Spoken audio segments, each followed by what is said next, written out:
Bismillahirrahmanirrahim. Hamdan wa tamjidan lillah. Shalatu wassalamu ala sayyidina Muhammad bin Abdullah sallallahu alaihi wa alihi wa ashabihi wa man tabi'ah. Amma ba'da. Ilahi anta maqsudi wa ridha wa matlubi. A'tini mahabbata wa ma'rifata. Selamat disemuliakan segenap masyarakat Kebuajian sudah hadir menerima kami. Tapi kami sudah lama atas keselambatan kami jaraknya jauh-jauh. Nanti tidak mengetahui tuan rumah yang masyarakat biasanya acara itu cepat. Enggak, saya ditegur baru masuk bertanya malam-malam malam. Jadi petugasnya seadanya. Pak Tadi dan Bapak dari sedikit ngomong. Saya akan ngomong 12 menit saja. 12 menit. Masih dari sumber mulia jadi mulia sumber mulia.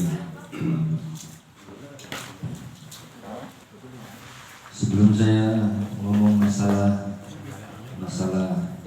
pertama berkaitan dengan Maulid, sejarah baginda Nabi Muhammad SAW, terutama sejarah kisah baginda Nabi Muhammad yang jarang diketahui, yaitu kisah cinta baginda Nabi Muhammad SAW. Teman-teman banyak yang karena di rumah ini penuh dengan cinta ya Bapak. Betul. Katanya suku Jawa, suku Sunda. Jawa dan Sunda masih bersaudara. Nanti saya akan cerita tentang seorang janda yang dicintai Nabi Muhammad. Suku Jawa, suku Sunda. Jawa dan Sunda masih bukan janda sembarang janda. Janda cerita banyak yang suka. Kalau Mang Jun beda. Janda sembarang janda. Titik-titik lega, titik-titik.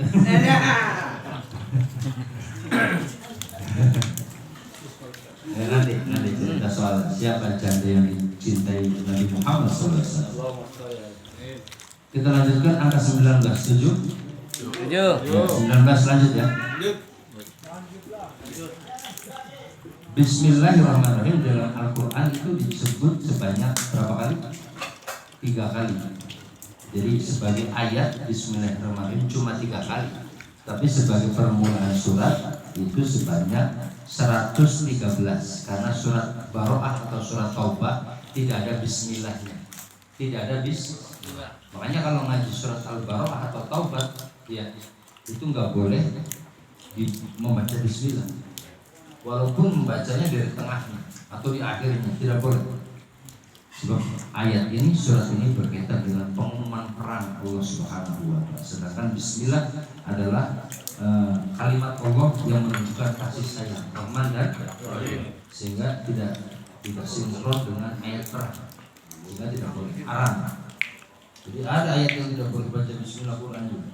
Tetapi bismillah itu tidak ada dalam surat Taubah, diganti pada surat An-Naml. Surat An-Naml di dalamnya itu ada lafaz bismillah, yaitu berkaitan dengan kisah Nabi Sulaiman ketika mengirim surat cinta kepada Ratu Bilqis yang membawa burung apa? Burung Qudiyah. Innahu min Sulaimana wa innahu bismillahirrahmanirrahim. Artinya surat ini datang dari Sulaiman. Jadi kalau nulis surat harus jelas dari siapa ya? Kalau enggak berarti surat kalem. Wa innahu, dan suratnya dimulai bismillahirrahmanirrahim. Jadi walaupun dalam surat Taubah tidak ada bismillah, tetap bismillahnya ada 114 karena dalam surat An-Naml itu ada 2, di awal surat dan di tengahnya, yaitu pada surat ke An-Naml itu surat ke-27 ayat 30. Nah, surat bismillah yang pertama itu dalam surat yang pertama ayatnya ayat keberapa bismillah? Ayat pertama itu bismillah, suratnya 1, surat pertama, ayatnya ayat Satu tambah. Yang kedua surat Hud. Surat urutannya surat ke-11. Ayatnya ayat ke-41. 11 tambah 41 hitung 52. Bunyinya Bismillahi majreha wa mursaha. Jadi bismillah itu Bismillahi majreha wa mursaha. Lafaz bismillah saja, tidak lengkap. Kemudian yang ketiga, bismillah itu terdapat di dalam surat An-Naml. Surat An-Naml yaitu surat ke-27. Ayatnya 30. Ayatnya 27 ditambah 30 sama dengan 57. Tadi ditambah 52 sama dengan 109.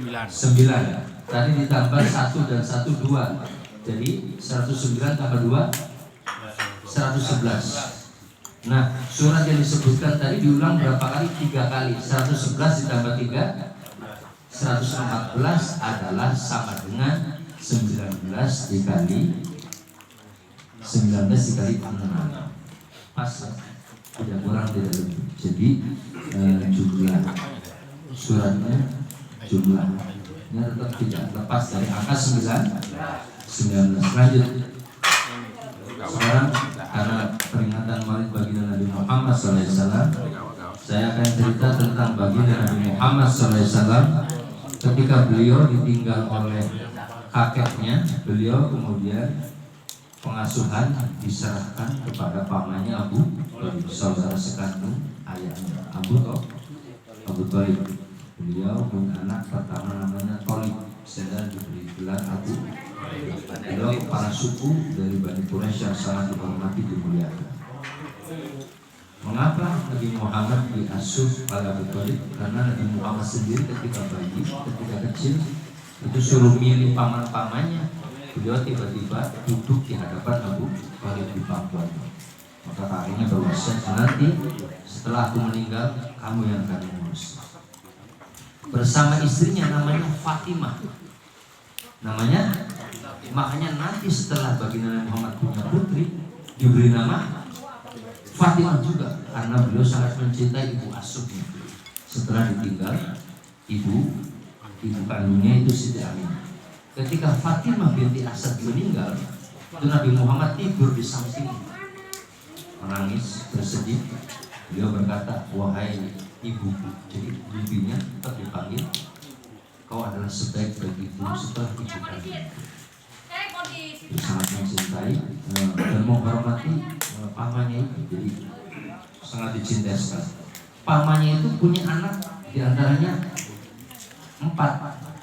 Ada Uqail bin Abi Thalib, Ja'far bin Abi Thalib, Ali bin Abi Thalib, dan Fatihah binti Abi Thalib.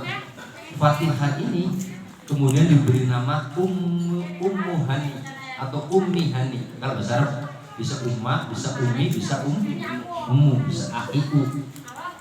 Ummu Hani ini umurnya sebaya dengan baginda Nabi Muhammad SAW, teman kecil. Tapi Nabi Muhammad ketika sudah remaja, umurnya di atas 20 tahun, Nabi Muhammad rupanya jatuh cinta kepada Ummi Hani, kepada Fatihah, kepada Fatihah. Kemudian Nabi Muhammad memberanikan diri setelah punya rumah sendiri, melamar saudara sepupunya itu. Tapi apa? Cinta Nabi Muhammad harus kandas di tengah jalan. Sebenarnya Fatihah juga mencintai Nabi Muhammad SAW. Abu Thalib berkata begini. Nabi Muhammad berkata begini, Abu Thalib, wahai keponakanku, anakku, bahasanya dulu perempuan Bani Makhzum itu menyerahkan putrinya kepada Bani Quraisy untuk dinikahkan. Yaitu siapa? Ibunya Nabi Muhammad, Aminah binti Wahab. Fatihah sudah dijodohkan dengan seorang laki-laki bernama Ubayrah bin Abu Wahab, seorang penyair kaya raya dan baik orangnya. Kata Abu Thalib, seyogianya kita membalas kebaikan mereka. Nabi Muhammad berkata, wahai paman, engkau mau menikahkan Fakhitah dengannya, apakah engkau menolak aku? Kata Abu Thalib, jawabannya seperti itu, kita harus membalas kebaikannya. Cinta Nabi Muhammad kandas. Kemudian Nabi Muhammad hijrah ke Yathrib, kemudian diganti namanya kota Madinah. Jaraknya sekitar 500 km. 500 dari Makkah dan Madinah dia. Kalau aku bilang ya sehingga tekan sebagai tekan. Ketika pembebasan kota Makkah, kemudian Fakhitah atau Ummu Hani ini masuk Islam bersama anak-anaknya. Kemudian suaminya Hubairah tidak mau masuk Islam. Dia lari tinggalkan anak istrinya ke negeri Yaman, kota Najran namanya. Dia sampai meninggalnya tidak mau masuk.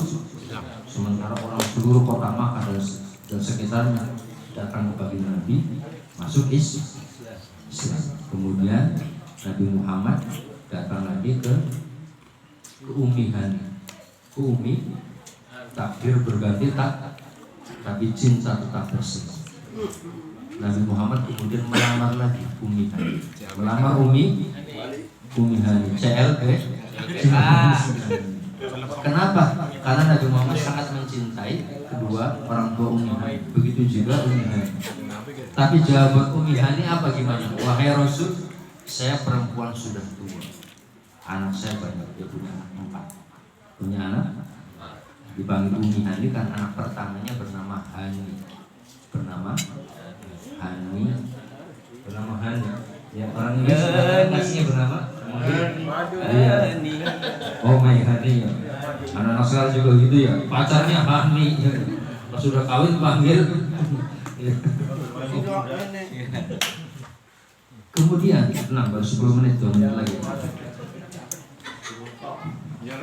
Ummi Hani bilang begini, saya punya anak banyak, umur saya sudah tua.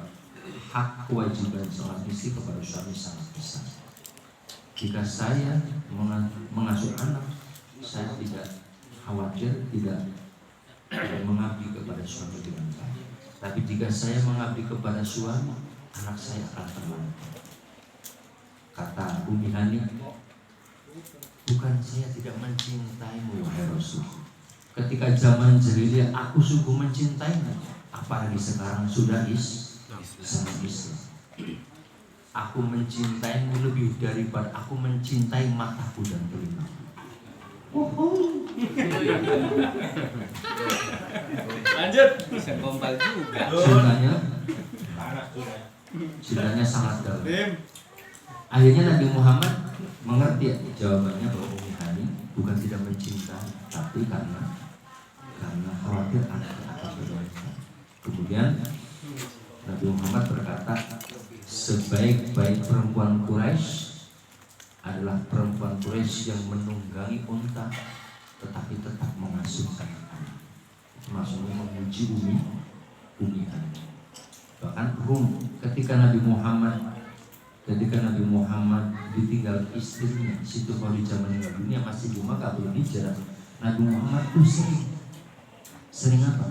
Sering main ke rumah Ummi Hani karena beliau saudara sepupunya dari kecil. Jadi biasa saja. Jadi dipikir wah Nabi Muhammad temenan. Enggak, Nabi Muhammad enggak punya kemasan seperti itu. Bahkan rumahnya itu jadi saksi peristiwa Isra Mi'raj. Jadi ketika Nabi Muhammad sedang tidur setelah sholat Isya, tiduran kemudian atap rumah itu terbelah. Datang malaikat Jibril membawa Nabi Muhammad ke sumur Zam-Zam. Kemudian dibelah dadanya, dibersihkan hatinya, kemudian Isra Mi'raj. Jadi saksinya adalah Ummi Hani. Nah kemudian setelah Nabi Muhammad itu Ummi Hani sangat miskin.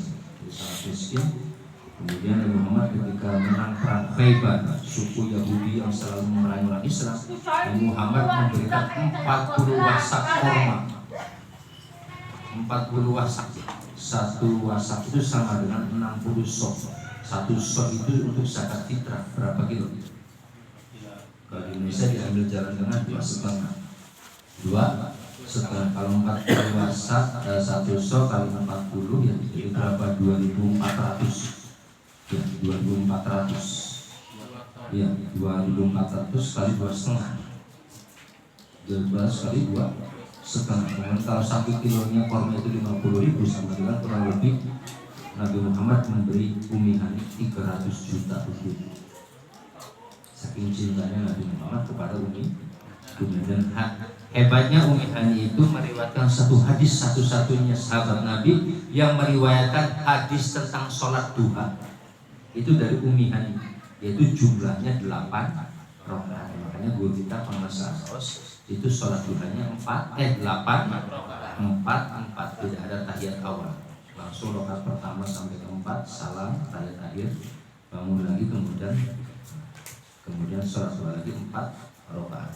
Itu harusnya dari Ummi Hani, satu-satunya sahabat Nabi yang meriwayatkan sholat duha. Atau Ummi Hani, saya datang ketika pembebasan pertama, Nabi Muhammad sedang mandi, ditutupi kain sama putrinya Siti Fatimah. Setelah mandi, kemudian pakai kain, Nabi Muhammad pakai baju, kemudian sholat 8 rakaat. 8, sholatnya cepat kata Ummi Hani. Sholatnya cepat, tapi tetap tumakninah. Saya udah nyebrang ya. Ada tumakninahnya. Tumakninah itu posisi tenang, ya enggak? Posisi tenang. Minimal bikin kopi sekali, nggak boleh bergerak. Saya mau tangannya nggak boleh pakai, harus tenang, benar. Jadi harus ada tumakninah. Itu kisah cinta bagi Nabi Muhammad SAW jarang ketahui Ummi Hani. Tapi makanya benar, tidak selamanya cinta itu mesti berprestasi memiliki. Nabi Muhammad juga sempat begitu, tapi tidak mempengaruhi jadi perahara kehidupan Nabi Muhammad Sallallahu Alaihi Wasallam. Dengan kita ya ditolak sampai tolak minum racun. Jadi sekalian yang saya hormati, Ummi Hani sangat berjasa hadis salat. Mudah-mudahan kita semua diberi keberkahan. Amin. Dimudahkan urusan dunia akhirat. Amin. Ibu Nen, bapakmu, semoga segala hajat dan haji. Amin. Bangsa bawas pada sallallahu alaihi wasallam. A'udzu billahi minasyaitonir rajim. Bismillahirrahmanirrahim. Alhamdulillahirabbil alamin. Allahumma shalli ala nabiyil hashimi Muhammadin wa ala alihi wa sallim taslima. Allahumma shalli ala nabiyil hashimi Muhammadin wa ala alihi wa sallim taslima. Allahumma salli ala nabiyil hashimi Muhammadin wa ala alihi wa sallim taslima. Salatullah salamullah ala Taha Rasulillah. Salatullah salamullah ala Yasin Habibillah. Tawassalna bismillah wa bil hadi Rasulillah wa kulli